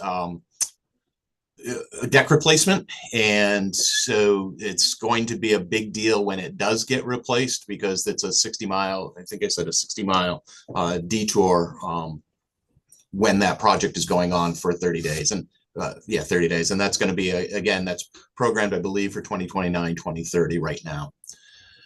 We want to, while we have this opportunity with you, we want to give a shout out to Tri-Valley Transit, our our transit provider in the region. We have a very good partnership with them. Adam serves on their board of directors. I manage their older persons and persons with disabilities committee and chair their regional operating committee.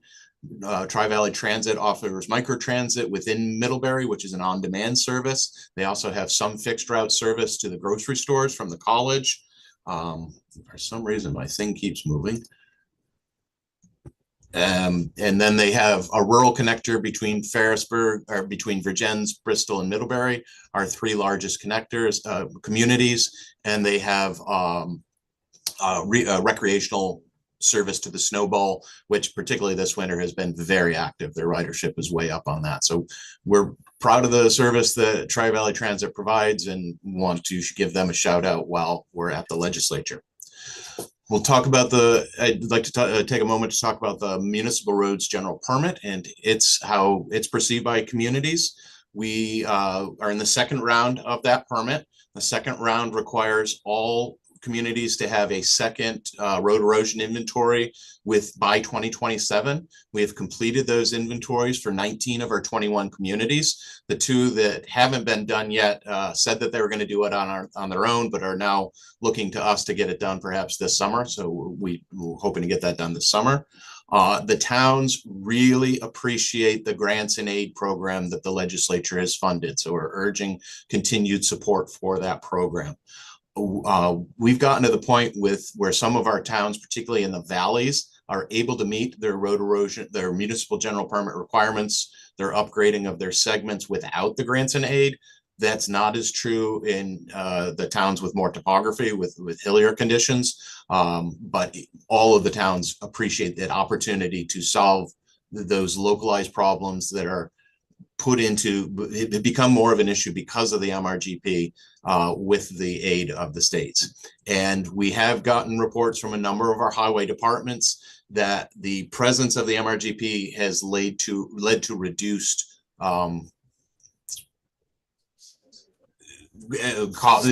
increased resilience in the face of storm events. So we've been fortunate to not have the major storm events in the state that has hit the other side of the state. We've had a couple of towns to participate in the FEMA declarations, but even the smaller storms that would have caused more road damage because of the improvements made driven by the MRGP have been less likely to need additional work.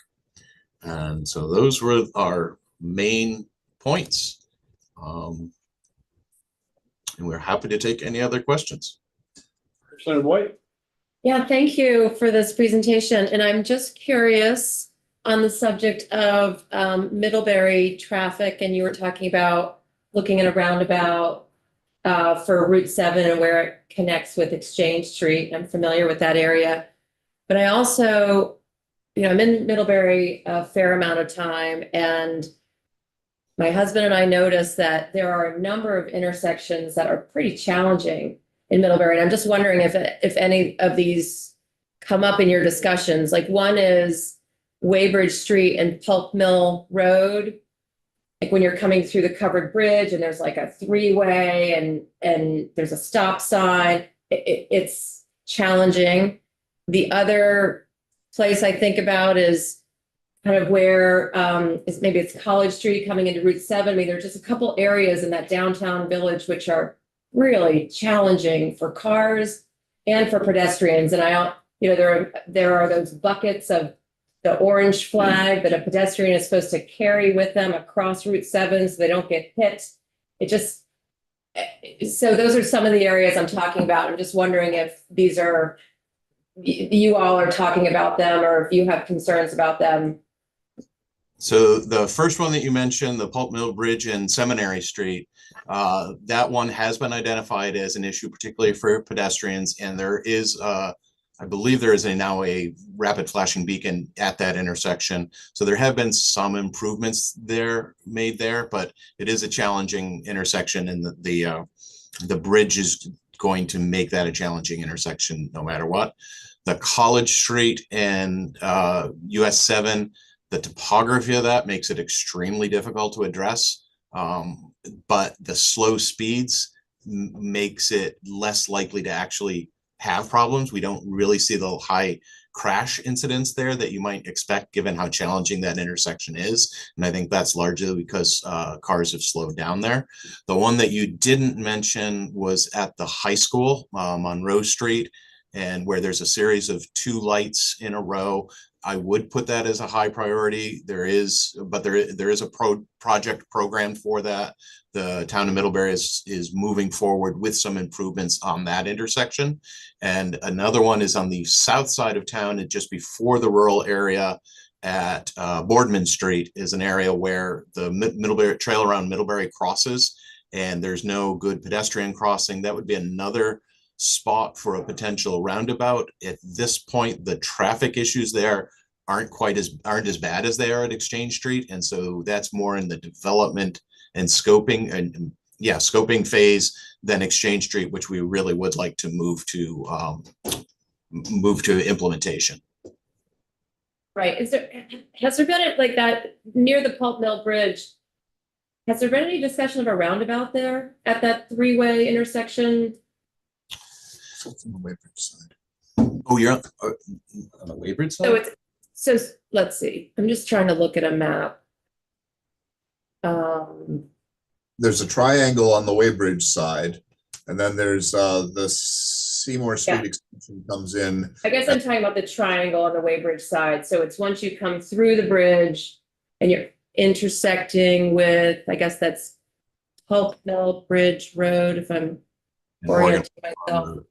But yeah, there has not been discussion of a roundabout there. Those are town roads. So we would, for us to move forward and advance something, we would need to be asked so by the towns, either Middlebury, or that's all Weybridge, by Weybridge essentially.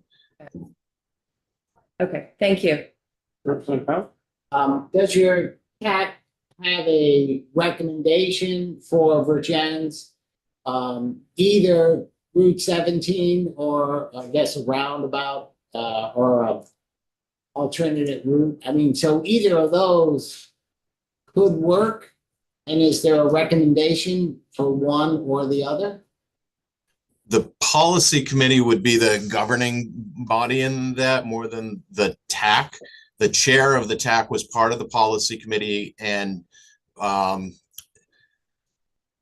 I think there's general support for a new road on the north and west, but there's also a feeling that using Route 17 could be done more expeditiously. I'm not sure that general consensus is valid. I think it's going to be just as difficult to use Route 17 as it would be to use a new road, but the consensus that I hear from the TAC and from the members of the policy committee is do something as soon as you can.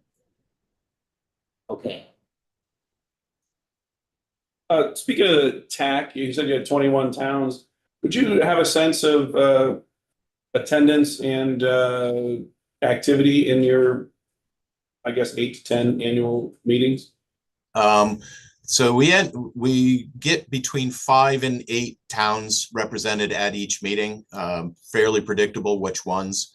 Every town gets notified of them. We've got 3 or 4 towns that haven't appointed delegates. Let's see. And what do? We review, oh, I skipped a slide. We review policies that VTrans is developing, the rail policy, the freight policy, such like that. Our TAC, I think, is unique among TACs around the state in that we provide grants to communities, planning grants to communities. The planning grants come from the communities. They ask for planning studies. This year, we are funding 4 communities to do asset management studies, asset management plans, and we hired a consultant to help them with that. And so the TAC approves that funding and receives the final report as well as the communities. That is something that helps keep them involved. Does anybody else have any questions? I don't think you have an Addison County rep on House Transportation Committee. One of the town, you got at least one Addison County town, do you represent, Casey? Orwell, Shoreham, and no, is it Orwell, Shoreham, and Whiting. Waiting. That's the only one in both the House and Senate.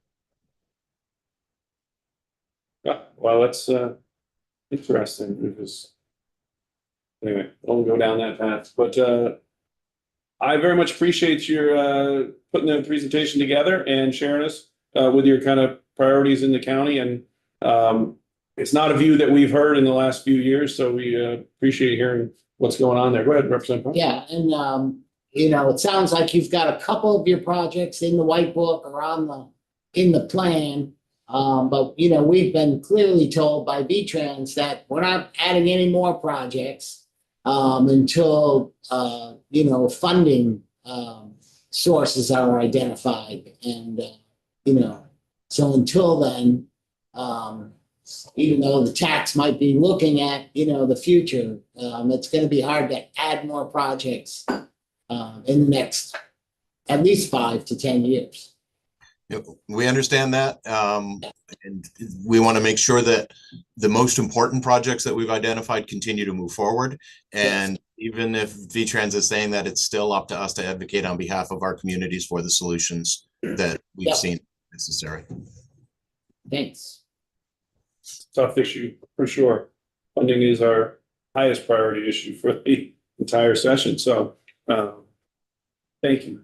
And so Adam and Mike, we appreciate you not only joining us, but for going first. And we'll kind of keep learning as we go through all of them, and appreciate the work that you do. And you know, I didn't hear any mention of the Heinsberg-Moncton Road. You know, I know it's not a state highway. We like that whole, you know, if you can't handle Route 7 for a while, you use that Heinsberg-Moncton to Route 116, but you know, so. Well, I'm sort of curious on the bridge in Ferrisburg on Route 7. So they're not going to put a temporary bridge there. And so for 30 days, how do you get around it? The recommendation, the official detour would be Route 17 and 116. That's why it's such a long freight detour. There's recognition that most people aren't going to do that. So there are local roads that vehicles and passenger cars will use, but freight traffic will be asked to make that long detour on 116 and 17. You have to put that toll booth on in Heinsberg sooner than later. Thank you very much. We appreciate it, and have a good rest of your day. And if there's anything else, please. Anytime. Thank you. Thank you. Thank you. We've got just a couple of minutes. I know we didn't have a break, so we got 4 or 5 minutes before the next group if they haven't joined on. Bennington, we do have a representative on the committee from that area. What do they need now? What do they need? You know, I drive a lot of different places. Addison's got Route 7 is great through most of Addison County. Yeah, 22. 22A is great through most of Addison County. South of it's not good. Not in Virgins. Not in Not in Virginia. Virginia. I know that. I really well. understand, but the Yeah. part coming out of Virgins and south through that portion of Addison County is great, right up until whatever, I guess, the turn for the turn to the bridge or whatever out to the towards the lake. Even if you upgraded 17, I'm sure the people who live on that don't want that. Yeah. If you upgraded 17 and it added Oh, it's a- miles, the trucks are just going to go straight through. But you still have 800 of them in that span. Narrow the road. Fairhaven, Route Orwell, Bridgeport. I mean, that road. And that road not, and that is, it's much narrower and it's much different. Route 7 was a major Yeah. project for years. It's been pretty much widened everywhere except that Brandon Pittsburgh section. Yeah. And up north where the interstate part parallels, but the rest of it has all been done except for that one big one. 22A is certainly behind in that area. We're Nick's on a little bit early, and we can start a couple minutes early, I think, if we'd keep on chucking through. So today we're one of the things I'd heard previously that there used to be a big RPC day here at the State House, and regional planning commissions had a chance to share their priorities, concerns, feedback with the different committees. We haven't heard that here in the House Transportation, so we're kind of making a rundown throughout the state. We started in Addison County, and now we're in Bennington, and we appreciate you joining us. And we're interested in what your what you're up to, what your major projects are, whatever you'd like to share with us, and particularly and as well as your TAC group and what your participation levels are and what you're working on, and anything else that you'd like to have a chance for Transportation Committee to hear what you're up to. Awesome. Thank you. Well, thank you, Chairman Walker and Vice Chair Corcoran and members of the Transportation Committee. I'm Nick Zayas. I am a planner at the Bennington County Regional Commission. Previously, I was a town administrator in Arlington and the chairman of our TAC. So I wanted to highlight some of the projects that have been happening in the Bennington region, and then we'll get into some of the challenges that we faced. First, a couple of the really exciting projects going on in the Bennington region include the northern portions of the Loomsick Trails shared use path. This project is going to connect North Bennington with Bennington's downtown and the parklands to the south, and provide a safe bicycle and pedestrian friendly trunk that'll facilitate non-car movements throughout the town. At the top of this, the northern end of this portion of the trail is the Peanut Roundabout, a major roundabout project that really highlights V-Trans's creativity in the design for constrained sites, particularly in places with really substantial safety risk. On top of this, the town has played its part and undertaken a number of local projects, including a planned extension of the trunk of the corridor to the south. And then further extensions further beyond that in the coming years. We've also been contracted by the town of Bennington to create a 5-year bicycle infrastructure capital plan, which is nearing completion. Outside of Bennington, we've made some really substantial improvements to our long-range bicycle and pedestrian planning maps, using some of the lessons we've learned from the state of Massachusetts. These maps will form the basis of our planning moving forward, and that they involved input from our TAC at the time. We've also done some safety projects in the northern end of the county, including in Manchester Village, and a major sidewalk project in Arlington that I've been involved with for my entire career at this point. So a couple of important challenges we've been facing that have been barriers to executing really successful transportation projects. First, there have been issues with trying to accomplish too many things with bicycle and pedestrian projects in particular. Our transportation team is really zeroed in on this. We believe we want to focus on road safety while balancing fiscal discipline to make sure these projects are really successful. So we really see the proposals in section 17 of H426 as key to getting more safety value out of transportation project planning. These provisions would exempt new bike ped facilities from historic review. So this review, at best, slows down the new sidewalks, crosswalks, and shared use paths while diverting transportation funds to address historic preservation goals. At worst, it really does stop them. While these goals are really important, we see now is not the time to be focusing on whether new sidewalks make sense in areas that were built before the advent of the cars. So while we see the solution H426 as the best option, the idea of a study as proposed by VAPTA on NEPA-related costs will be a really viable first step if that's not an option. Second, we see weak town town planning capacity as a major barrier to transportation project execution. The small towns really struggle to retain staff to do this capital planning successfully. If they do capital planning, it's incomplete, and they may plan for equipment, but they really aren't successfully executing planning for more complicated transportation projects like bridges and paving. Instead, they'll save some money, cross their fingers, hope that that's enough, or that state aid will come in and bail them out. In the bigger towns, the 181 world has put renewed emphasis on the need for local transportation planning. So this has placed demands on these towns that may have stretched them beyond their local capacity, and it's triggered a need for more technical assistance. While this capital planning is getting done, it's not getting done as well as it needs to be getting done. So I've studied this as a think tank staff member in transportation as well as a public official and now as an RPC staff member, and really see a value in RPC support for local capital planning. So having watched the Addison presentation, I'm really excited to see what they've been up to.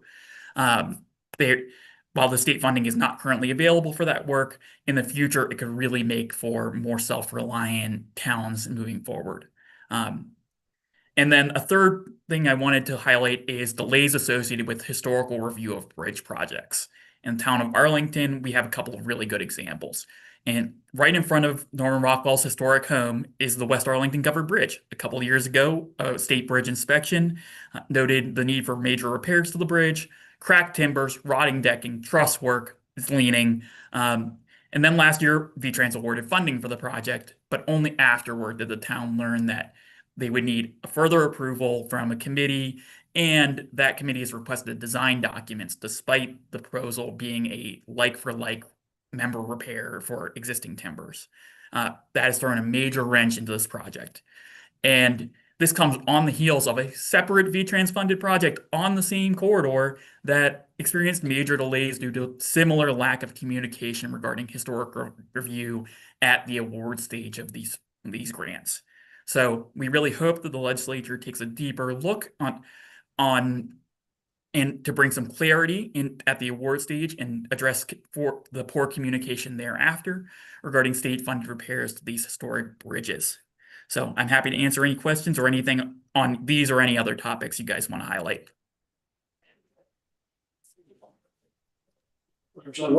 Yeah, thank you very much for this, Nick. So just to clarify, so you are requesting that that there's language in H 426 from last session that relieves certain projects of historic preservation review.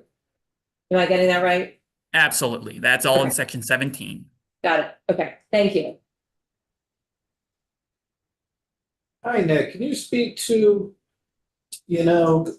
basically we have a moratorium with a lack of funding, the state hasn't been taking on projects locally for the last 2 or 3 years.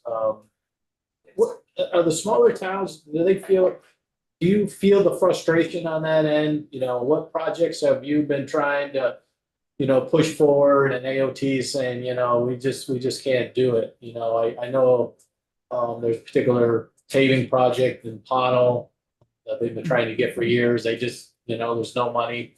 We have roundabouts on Northside Drive, no money. But can you speak a little bit, maybe just your communication and how the interaction with AOT on your end and what your perception of that is?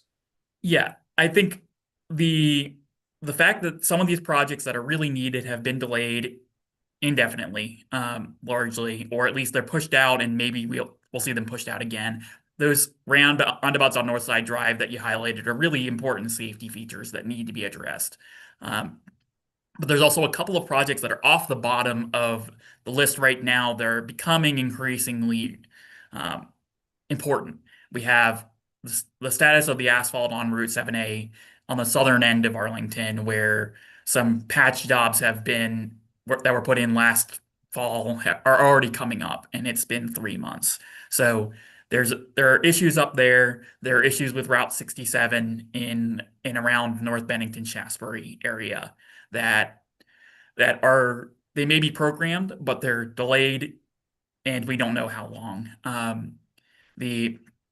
So those are a couple issues. We've had scope amendments to bring down the overall scope of projects like the Benmont Avenue Safe Transportation Corridor, which are making it so that that project isn't going to get as much value out of the improvements as it could.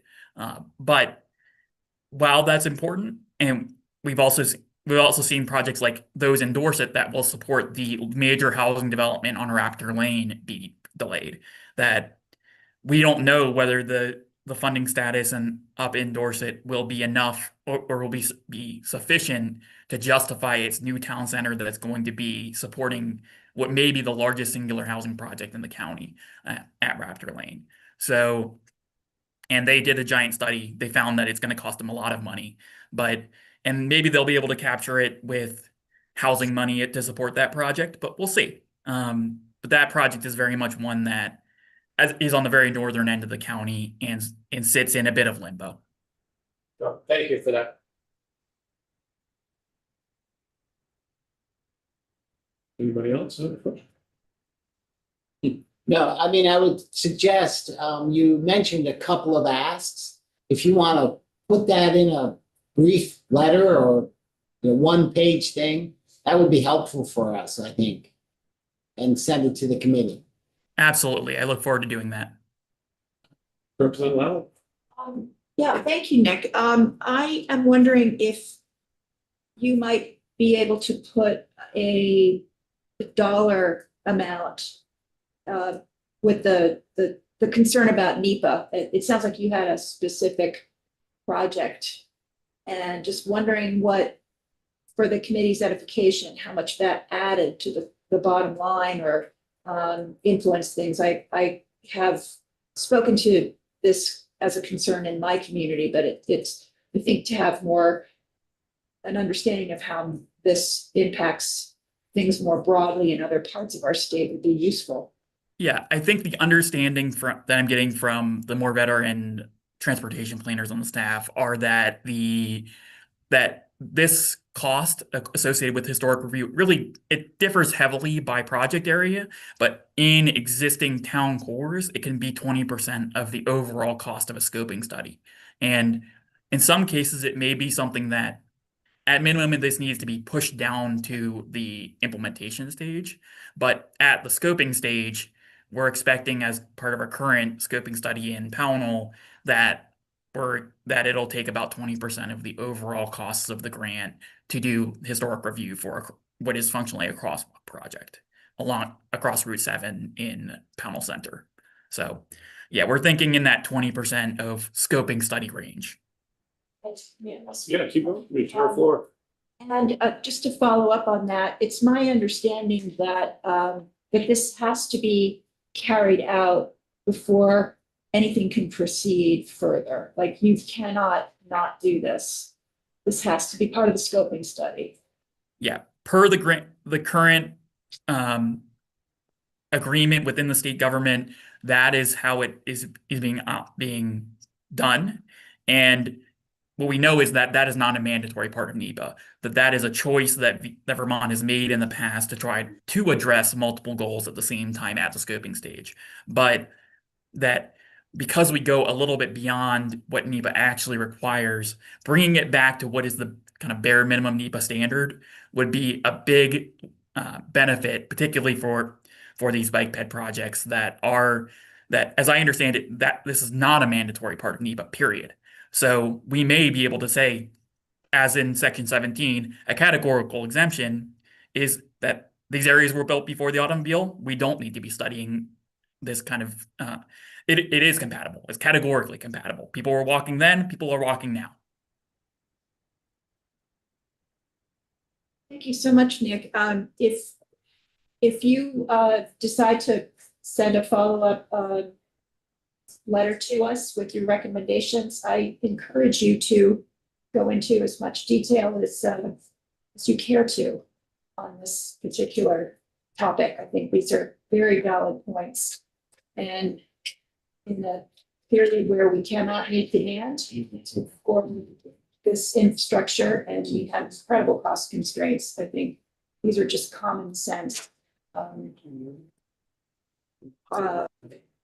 arguments, and they would not jeopardize historic assets. Other places are managing to keep their historic assets. I think we're possibly doing more than we need to at great expense. Thank you. Excellent. Anybody else have anything? Nick, we appreciate you joining us. I'm glad to hear that you listened to part of the Addison County. It sounded like you heard a couple things that were worth checking out. We appreciate the feedback, and I can gather that I think there's interest in the committee to hearing a little bit more from you. So if you get a chance to do that, we appreciate it. You can expect our letter soon. Thank you. Thank you. Have a great day. Thank you.